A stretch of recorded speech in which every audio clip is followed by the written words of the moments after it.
Act 4. Scene: the same room. The work table has been taken away. It is a stormy evening and already dusk. Darkness sets in as the following scene is in progress. A manservant is lighting the chandeliers. Two maids bring in pots of flowers, lamps, and candles, which they place on tables and stands along the walls. Rummel, in dress clothes, with gloves and a white tie, is standing in the room giving instructions to the servants. Only every other candle, Jacob. It must not look as if it were arranged for the occasion. It has to come as a surprise, you know. And all these flowers? Oh, well, let them be. It will probably look as if they stood there every day. Bernick comes out of his room. Bernick, stopping at the door. What does this mean? Oh, dear, is it you? To the servants. Yes, you might leave us for the present. The servants go out. But, Rummel, what is the meaning of this? It means that the proudest moment of your life has come. A procession of his fellow citizens is coming to do honor to the first man of the town. What? In procession, with banners and a band. We ought to have had torches too, but we did not like to risk that in this stormy weather. There will be illuminations, and that always sounds well in the newspapers. Listen, Rummel, I won't have anything to do with this. But it is too late now. They will be here in half an hour. But why did you not tell me about this before? Just because I was afraid you would raise objections to it. But I consulted your wife. She allowed me to take charge of the arrangements while she looks after the refreshments. Bernick, listening. What is that noise? Are they coming already? I fancy I hear singing. Rummel, going to the veranda door. Singing? Oh, that is only the Americans. The Indian girl is being towed out.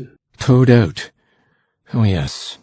No, Rummel, I cannot this evening. I am not well. You certainly do look bad. But you must pull yourself together. Devil take it, you must. Sandstadt and Vigeland and I all attach the greatest importance to carrying this thing through. We have got to crush our opponents under the weight of as complete an expression of public opinion as possible. Rumors are getting about the town. Our announcement about the purchase of the property cannot be withheld any longer. It is imperative that this very evening, after songs and speeches, amidst the clink of glasses, in a word, in an ebullient atmosphere of festivity, you should inform them of the risk you have incurred for the good of the community. In such an ebullient atmosphere of festivity, as I just now described it, you can do an astonishing lot with the people here. You must have that atmosphere, or the thing won't go. Yes, yes. And especially when so delicate and ticklish a point has to be negotiated. Well, thank goodness you have a name that will be a tower of strength, Bernick. But listen now, we must make our arrangements to some extent. Mr. Hilmar Tonneson, who has written an ode to you. It begins very charmingly with the words, "Raise the ideal's banner high." And Mr. Roland has undertaken the task of making the speech of the evening. Of course, you must reply to that.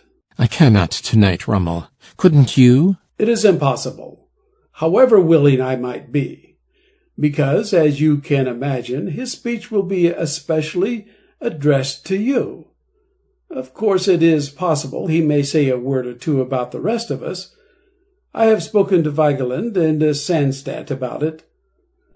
Our idea is that in replying you should propose the toast of prosperity to our community. Sandstadt will say a few words on the subject of harmonious relations between the different strata of society. Then Vigeland will express the hope that this new undertaking may not disturb the sound moral basis upon which our community stands.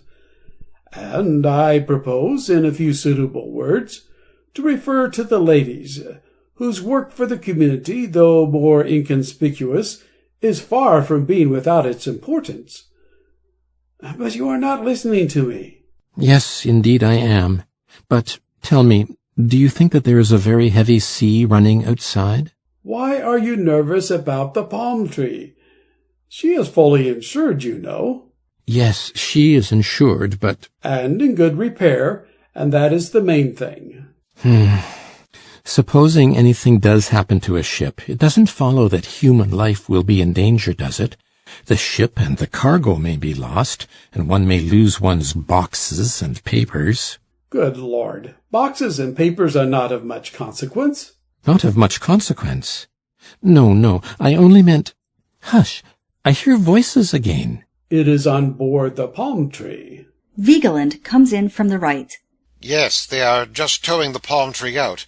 Good evening, Mr. Burnick. And you, as a seafaring man, are still of opinion that... I put my trust in Providence, Mr. Burnick. Moreover, I have been on board myself and distributed a few small tracts which I hope may carry a blessing with them. Sandstad and Kropp come in from the right. Sandstad to someone at the door. Well, if that gets through all right, anything will. Sandstad comes in. Ah, good evening. Good evening. Is anything the matter, Kropp? I say nothing, Mr. Burnick. The entire crew of the India Girl are drunk. I will stake my reputation on it, that they won't come out of it alive. Lona comes in from the right. Ah, now I can say his goodbyes for him. Is he on board already? He will be directly, at any rate. We parted outside the hotel. And he persists in his intention? As firm as a rock.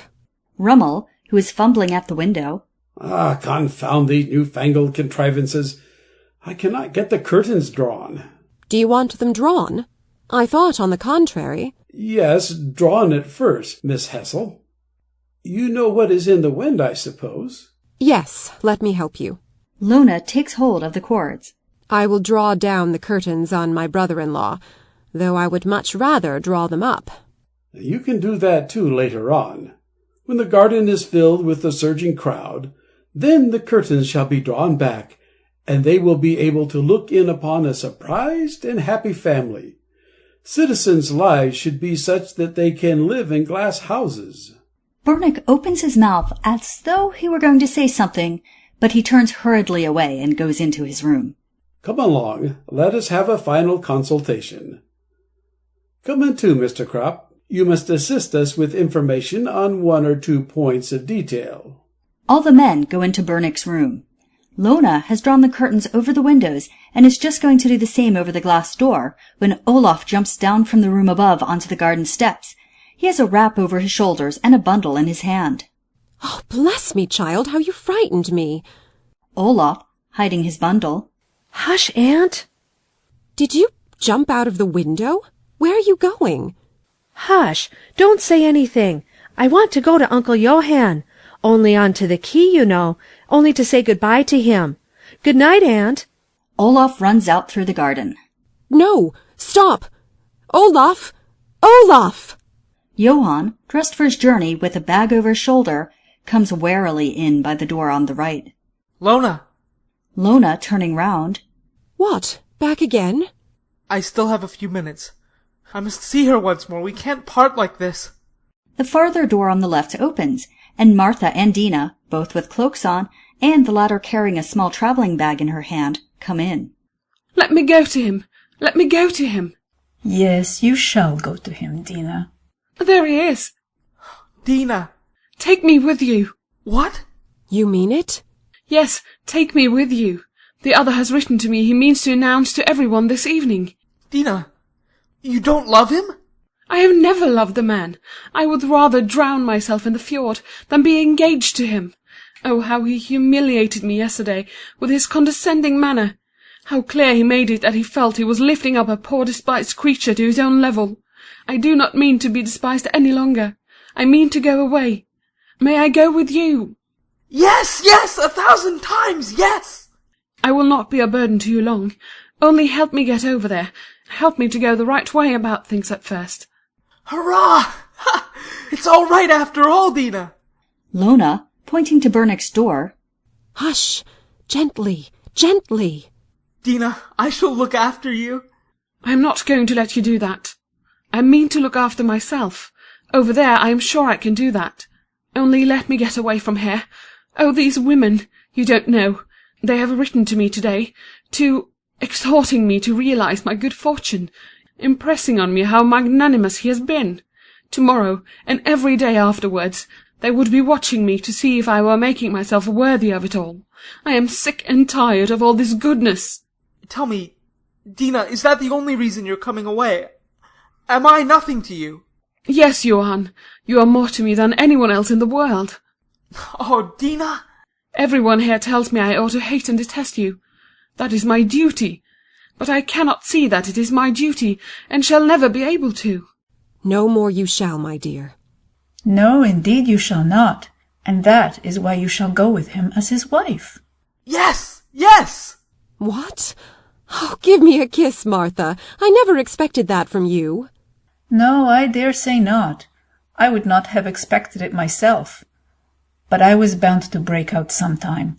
Ah, what we suffer under the tyranny of habit and custom.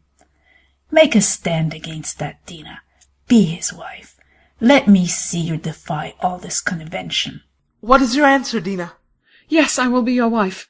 Oh, Dina!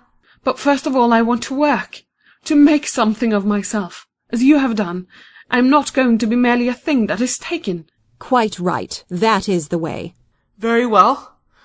I shall wait and hope. And win, my boy. But now you must get on board. Yes, on board. Ah, Lona, my dear sister, just one word with you. Johann takes her into the background and talks hurriedly to her. Dina, you lucky girl, let me look at you and kiss you once more, for the last time. Not for the last time. No, my darling aunt, we shall meet again. Never. Promise me, Dina, never to come back. Martha grasps her hands and looks at her. Now go to your happiness, my dear child, across the sea. How often in my schoolroom I have yearned to be over there. It must be beautiful. The skies are loftier than here. A freer air plays about your head. Oh, Aunt Martha, some day you will follow us.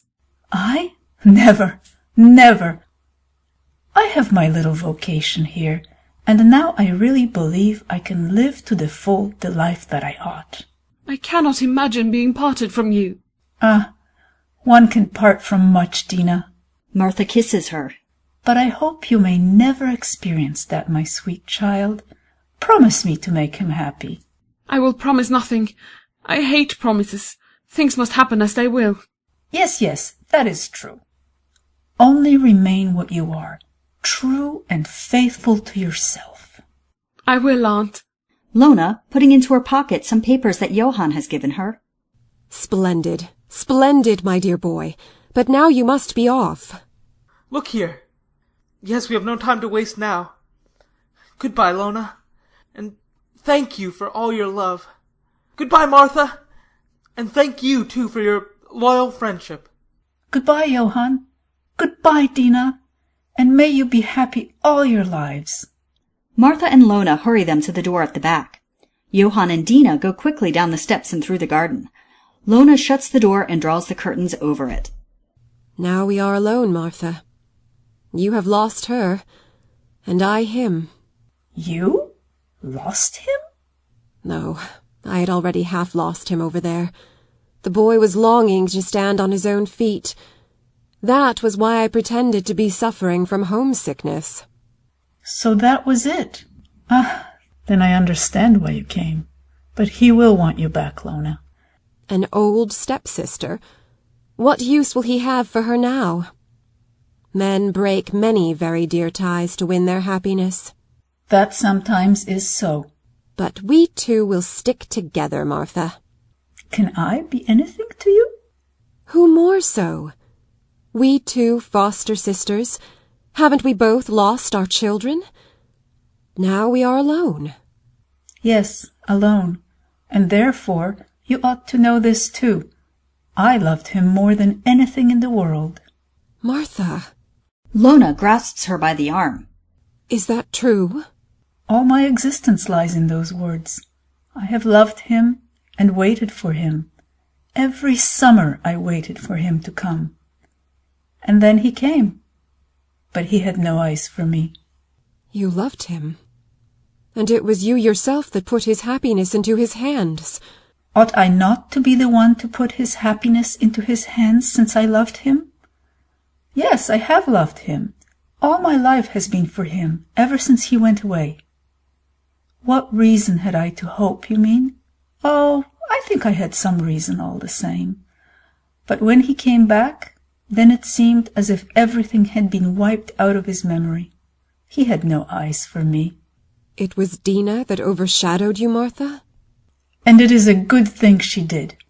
At the time he went away, we were of the same age, but when I saw him again, oh, that dreadful moment, I realized that now I was 10 years older than he. He had gone out into the bright, sparkling sunshine and breathed in youth and health with every breath, and here I sat meanwhile, spinning and spinning. Spinning the thread of his happiness, Martha. Yes, it was a golden thread I spun. No bitterness. We have been two good sisters to him, haven't we, Lona? Lona, throwing her arms round her. Martha. Bernick comes in from his room. To the other men who are in his room. Yes, arrange it any way you please. When the time comes, I shall be able to. Bernick shuts the door. Ah, you are here. Look here, Martha. I think you had better change your dress, and tell Betty to do the same. I don't want anything elaborate, of course. Something homely but neat. But you must make haste. And a bright, cheerful face, Martha. Your eyes must look happy. Olaf is to come downstairs, too. I will have him beside me. Olaf. I will give Betty your message. Martha goes out by the farther door on the left. Well, the great and solemn moment is at hand. Bernick, walking uneasily up and down. Yes, it is. At such a moment, I should think a man would feel proud and happy. Bernick, looking at her. I hear the whole town is to be illuminated. Yes, they have some idea of that sort. All the different clubs will assemble with their banners. Your name will blaze out in letters of fire. Tonight the telegraph will flash the news to every part of the country. In the bosom of his happy family, Mr. Bernick received the homage of his fellow citizens as one of the pillars of society. That is so, and they will begin to cheer outside, and the crowd will shout in front of my house until I shall be obliged to go out and bow to them and thank them. Obliged to? Do you suppose I shall feel happy at that moment? No, I don't suppose you will feel so very happy. Lona, you despise me. Not yet.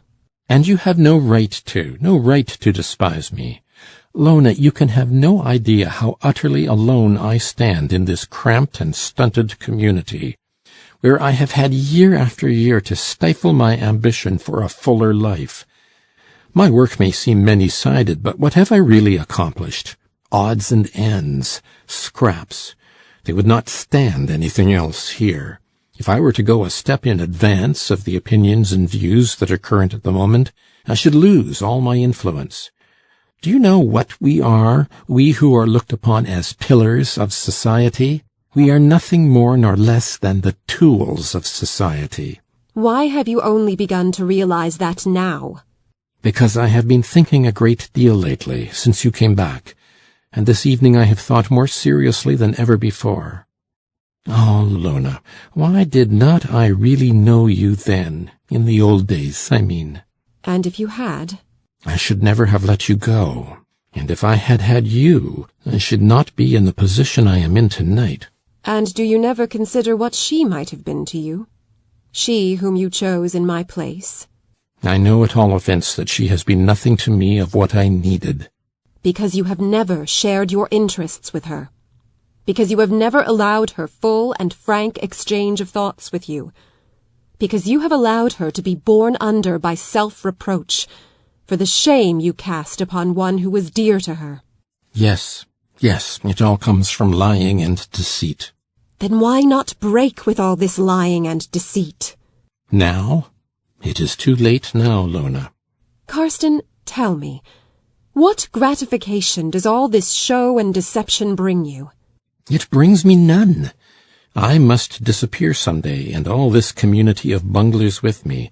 But a generation is growing up that will follow us. It is my son that I work for. I am providing a career for him.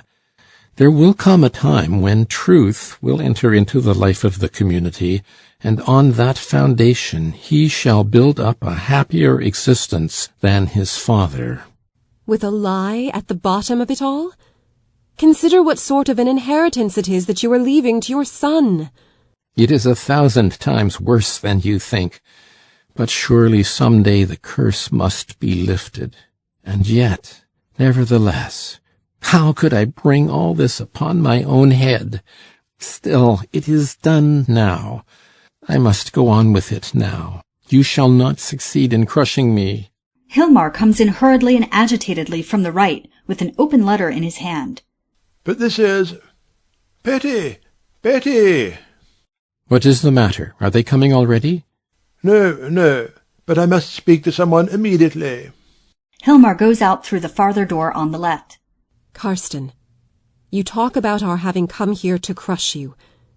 So let me tell you what sort of stuff this prodigal son, whom your moral community shuns as if he had the plague, is made of. He can do without any of you, for he is away now. But he said he meant to come back. Johann will never come back. He is gone for good, and Dina with him. Never come back? And Dina with him? Yes, to be his wife. That is how these two strike your virtuous community in the face, just as I did once. But never mind that. Gone. And she too. In the Indian girl. No, he would not trust so precious a freight to that rascally crew. Johann and Dina are on the palm tree. Ah, then it is all in vain. Bernick goes hurriedly to the door of his room, opens it, and calls in. Crop, stop the Indian girl. She must not sail tonight. Crop, from within. The Indian girl is already standing out to sea, Mr. Bernick. Bernick, shutting the door and speaking faintly. Too late, and all to no purpose. What do you mean? Nothing. Leave me alone. Look here, Karsten. Johann was good enough to say that he entrusted to me the good name and reputation that he once lent to you, and also the good name that you stole from him while he was away. Johann will hold his tongue, and I can act just as I please in the matter. See, I have 2 letters in my hand. You have got them. And you mean now, this very evening, perhaps when the procession comes. I did not come back here to betray you, but to stir your conscience, so that you should speak of your own free will. I did not succeed in doing that, so you must remain as you are with your life founded upon a lie. Look, I am tearing your 2 letters in pieces. Take the wretched things. There you are. Now there is no evidence against you, Karsten. You are safe now. Be happy, too, if you can. Lona, why did you not do that sooner? Now it is too late. Life no longer seems good to me. I cannot live on after today. What has happened? Do not ask me, but I must live on nevertheless. I will live, for Olaf's sake. He shall make amends for everything, expiate everything. Karsten! Hilmar comes hurriedly back. I cannot find anyone. They are all out. Even Betty. What is the matter with you? I daren't tell you. What is it? You must tell me. Very well. Olaf has run away, on board the Indian girl. Bernick, stumbling back. Olaf! On board the Indian girl? No. Yes, he is. Now I understand. I saw him jump out of the window. Bernick calls in through the door of his room in a despairing voice. Crop, stop the Indian girl at any cost. It is impossible, sir. How can you suppose... We must stop her. Olaf is on board. What? Rummel, coming out of Bernick's room. Olaf run away? Impossible. Sonstad, following him. He will be sent back with the pilot, Mr. Bernick. No. He has written to me. Hilmar shows the letter. He says he means to hide among the cargo till they are in the open sea. I shall never see him again. What nonsense! A good strong ship, newly repaired. Vigeland, who has followed the others out of Bernick's room. And in your own yard, Mr. Bernick. I shall never see him again, I tell you. I have lost him, Lona, and I see it now. He never was really mine. Bernick listens. What is that? Music. The procession must be coming. I cannot take any part in it. I will not. What are you thinking of? That is impossible. Impossible, Mr. Bernick. Think what you have at stake. What does it all matter to me now? What have I to work for now? Can you ask? You have us and the community. Quite true. And surely, Mr. Bernick, you have not forgotten that we... Martha comes in through the farther door to the left. Music is heard in the distance, down the street. The procession is just coming, but Betty is not in the house. I don't understand where she... Not in the house. There, you see, Lona, no support to me, either in gladness or in sorrow. Draw back the curtains. Come and help me, Mr. Kropp. And you, Mr. Sandstedt. It is 1,000 pities that the family should not be united just now. It is quite contrary to the program. They draw back all the curtains. The whole street is seen to be illuminated. Opposite the house is a large transparency, bearing the words, "Long live Karsten Bernick, pillar of our society." Bernick, shrinking back. Take that all away. I don't want to see it. Put it out, put it out. Excuse me, Mr. Bernick, but are you not well? What is the matter with him, Lona? Hush! Whispers to her. Take away those mocking words, I tell you. Can't you see that all these lights are grinning at us? Well, really, I must confess... Oh, how could you understand? But it is all like candles in a dead room. Well, let me tell you that you are taking the thing a great deal too seriously. The boy will enjoy a trip across the Atlantic, and then you will have him back. Only put your trust in the Almighty, Mr. Bernick. And in the vessel, Bernick. It is not likely to sink, I know. Now, if it were one of those floating coffins that one hears are sent out by men in the bigger countries... I am sure my hair must be turning grey. Mrs. Bernick comes in from the garden, with a shawl thrown over her head. Karsten, do you know? Yes, I know. But you who see nothing that is going on, you who have no mother's eyes for your son. Listen to me, do. Why did you not look after him? Now I have lost him. Give him back to me if you can. I can. I have got him. You have got him? Yes, I thought so. You have got him back, Karsten. Yes, make him your own now. You have got him? Is that true? Where is he? I shall not tell you till you have forgiven him. Forgiven? But how did you know? Do you not think a mother sees? I was in mortal fear of your getting to know anything about it. Some words he let fall yesterday, and then his room was empty, and his knapsack and clothes missing. Yes. I ran and got hold of Auna, and we went out in his boat. The American ship was on the point of sailing. Thank God we were in time. Got on board, searched the hold, found him. Oh, Karsten, you must not punish him. Betty. Nor Auna either. Auna? What do you know about him? Is the Indian girl under sail again? No, that is just it. Speak. Auna was just as agitated as I was.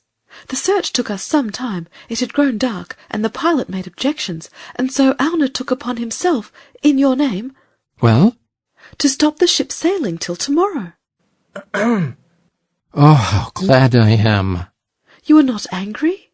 I cannot tell you how glad I am, Betty. You really take things far too seriously. Oh, yes, as soon as it is a question of a little struggle with the elements. Kropp, going to the window. The procession is just coming through your garden gate, Mr. Bernick. Yes, they can come now.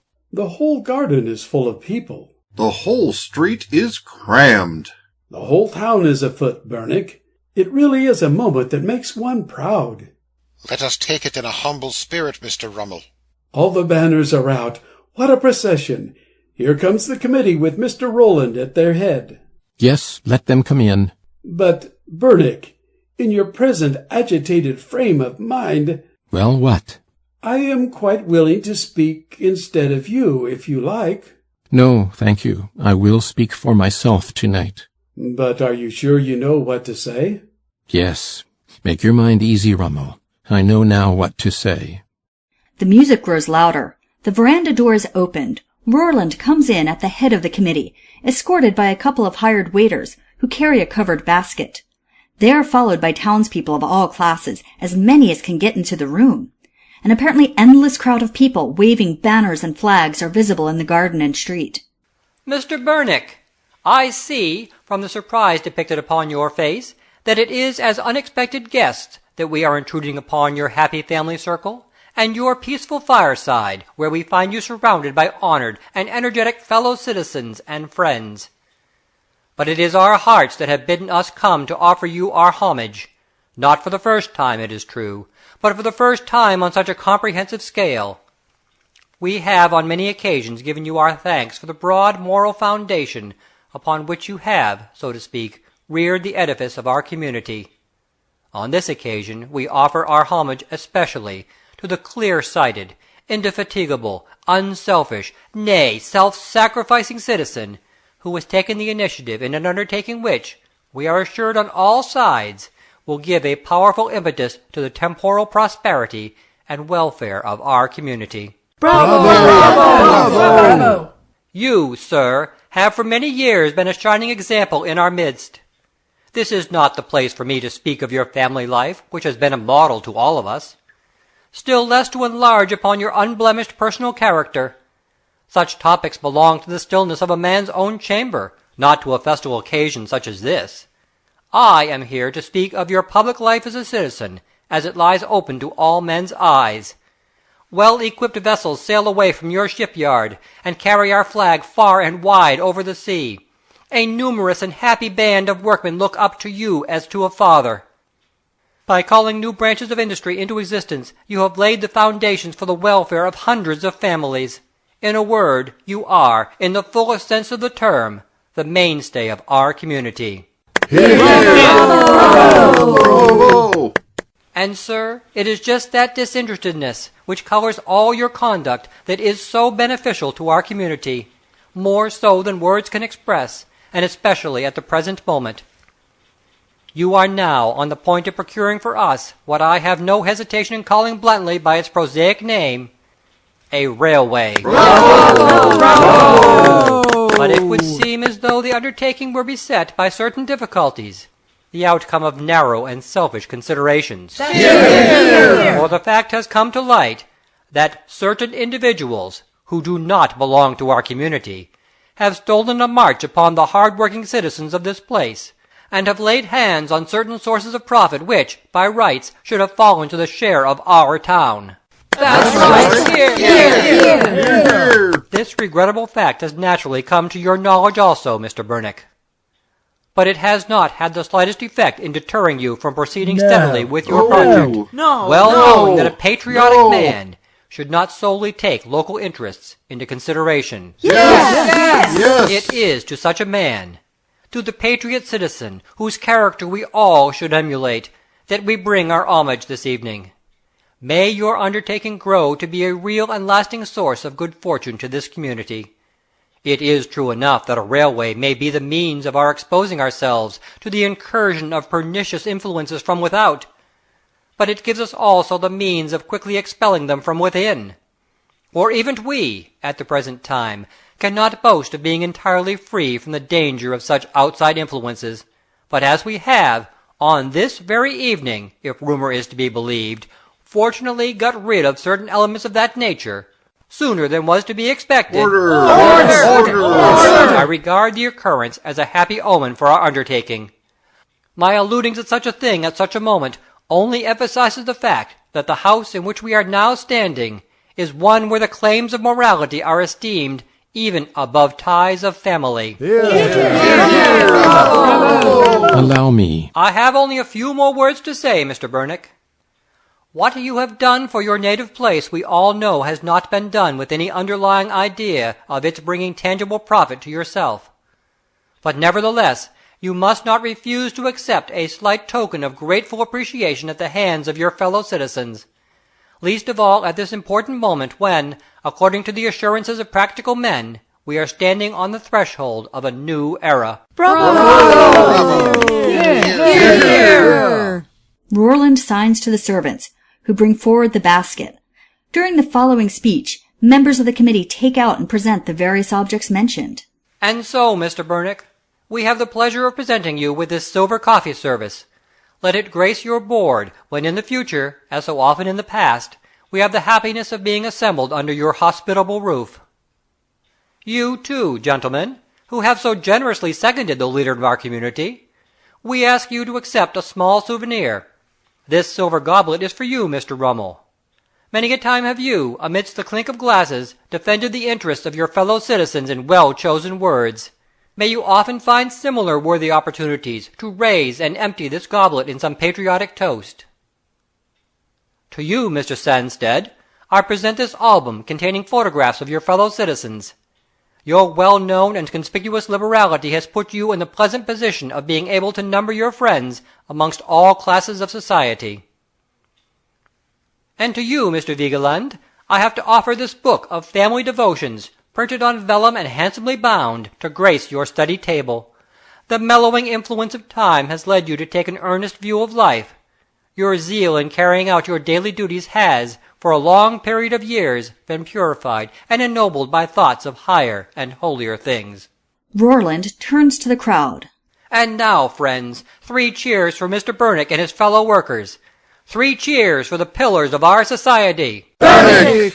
Pillars of society! Hurrah! Hurrah! Hurrah! I congratulate you, brother-in-law. An expectant hush follows.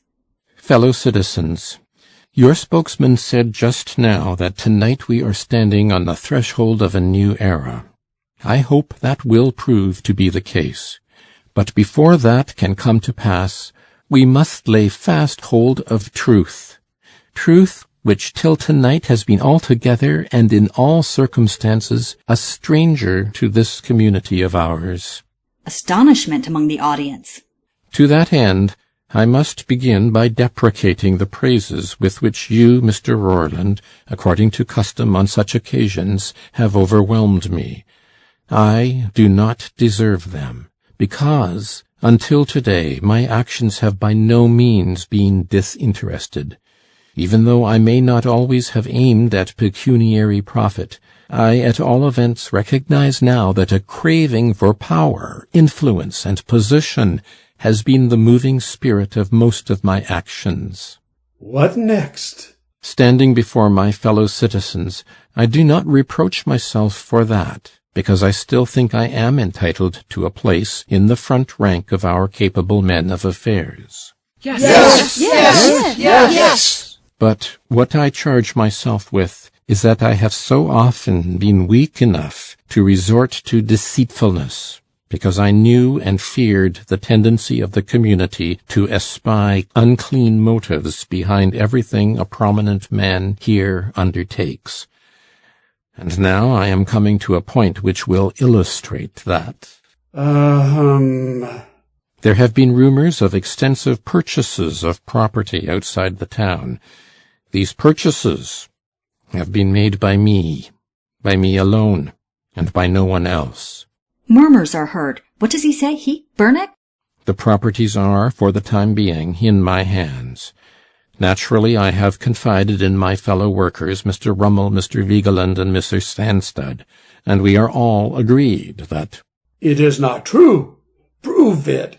Prove it. We are not all agreed about anything. Well, really, I must say... That is quite true. We are not yet agreed upon the matter I was going to mention.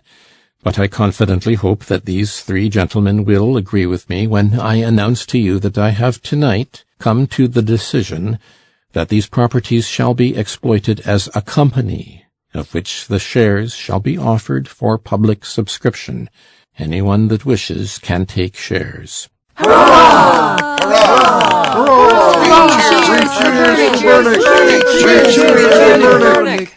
This is the basest treachery. So you have been fooling us. Well then, devil take... Good Lord, what am I saying? Cheers are heard without. Silence, gentlemen. I have no right to this homage you offer me, because the decision I have just come to does not represent what was my first intention. My intention was to keep the whole thing for myself, and even now I am of opinion that these properties would be worked to best advantage if they remained in one man's hands. But you are at liberty to choose. If you wish it, I am willing to administer them to the best of my abilities. Yes, yes, yes, Yes. Yes. But first of all, my fellow townsmen must know me thoroughly, and let each man seek to know himself thoroughly too, and so let it really come to pass that tonight we begin a new era. The old era, with its affectation, its hypocrisy, and its emptiness, its pretense of virtue, and its miserable fear of public opinion, shall be for us like a museum, open for purposes of instruction. And to that museum we will present, shall we not, gentlemen, the coffee service and the goblet and the album and the family devotions printed on vellum and handsomely bound. Oh, of course. If you have taken everything else, then... By all means. And now, for the principal reckoning I have to make with the community. Mr. Roland said that certain pernicious elements had left us this evening. I can add what you do not yet know. The man referred to did not go away alone. With him, to become his wife, went... Dina Dorf! What? What? Great commotion. Fled? Ran away with him? Impossible! To become his wife, Mr. Roland, and I will add more. Betty, be strong to bear what is coming. This is what I have to say. Hats off to that man, for he has nobly taken another's guilt upon his shoulders. My friends, I want to have done with falsehood. It has very nearly poisoned every fibre of my being. You shall know all. 15 years ago, I was the guilty man. Carsten! Johann. Now, at last, you have found yourself. Speechless consternation among the audience. Yes, friends, I was the guilty one, and he went away. The vile and lying rumors that were spread abroad afterwards, it is beyond human power to refute now, but I have no right to complain of that. For 15 years I have climbed up the ladder of success by the help of those rumors. Whether now they are to cast me down again or not, each of you must decide in his own mind. What a thunderbolt! Our leading citizen! How sorry I am for you, Mrs. Burnick. What a confession! Well, I must say... But come to no decision tonight. I entreat everyone to go home, to collect his thoughts, to look into his own heart. When once more you can think calmly, then it will be seen whether I have lost or won by speaking out. Goodbye. I have still much, very much, to repent of, but that concerns my own conscience only. Good night. Take away all these signs of rejoicing. We must all feel that they are out of place here. That they certainly are! In an undertone to Mrs. Burnick. Run away, so then she was completely unworthy of me. Louder to the committee. Yes, gentlemen, after this I think we had better disperse as quietly as possible. How, after this, anyone is to manage to hold the ideal's banner high?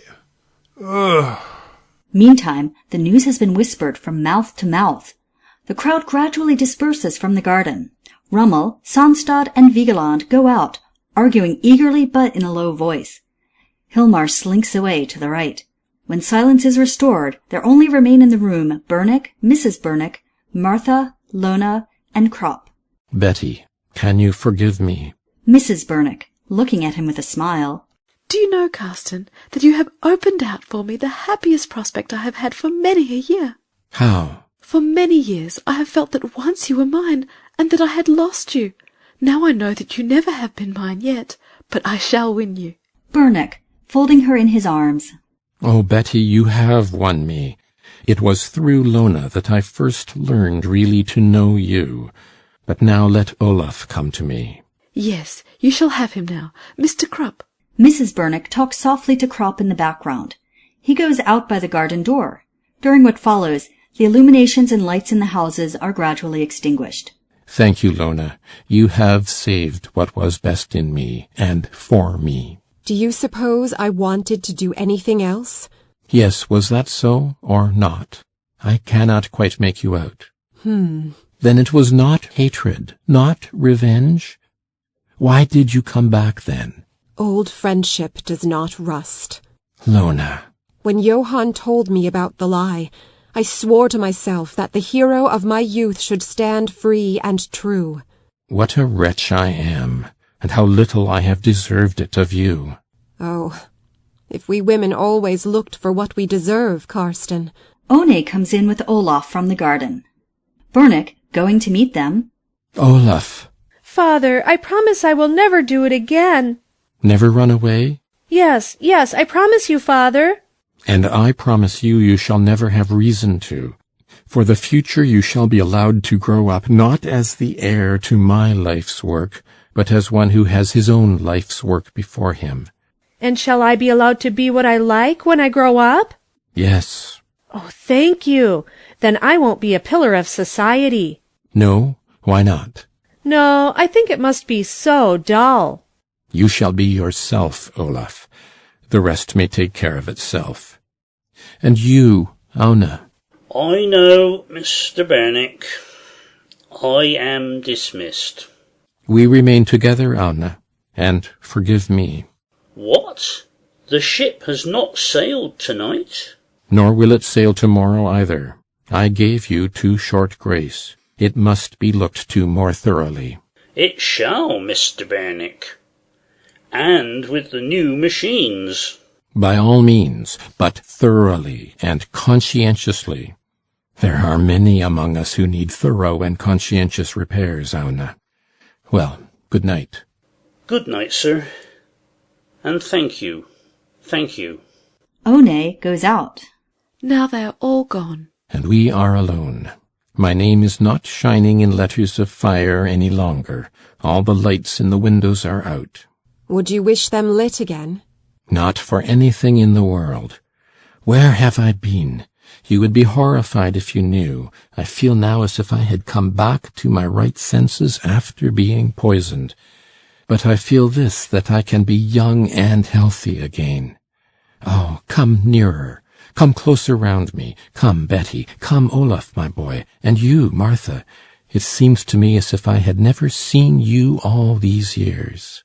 No, I can believe that.